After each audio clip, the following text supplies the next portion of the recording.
Hello बच्चों, let's see the question.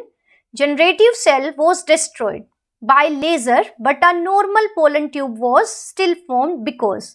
And the options are A. Vegetative cell is not damaged.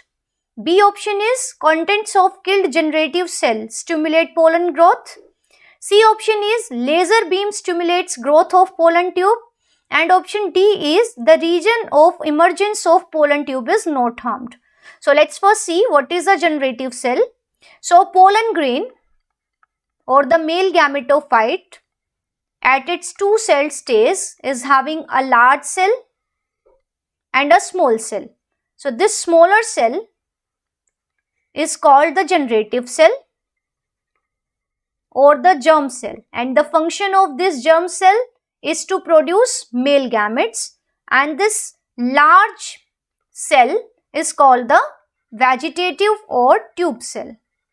So this is vegetative or tube cell. Now pollen grain on its outer side is covered with a very tough covering called exine. It is made of sporopollenin.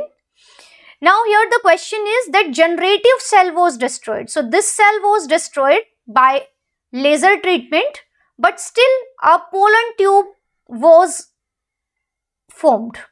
So how is it possible?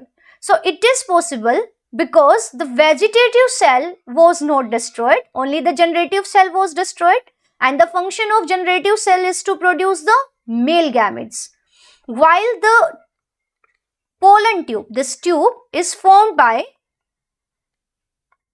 vegetative cell. So vegetative cell is not destroyed, so it can still form the pollen tube. So here first option, that vegetative cell is not damaged, is the right answer because vegetative cell forms the pollen tube. So pollen tube was formed because vegetative cell is still intact. So option A is our right answer. If we look further, then content of killed generative cell stimulate growth. No, this is not the case.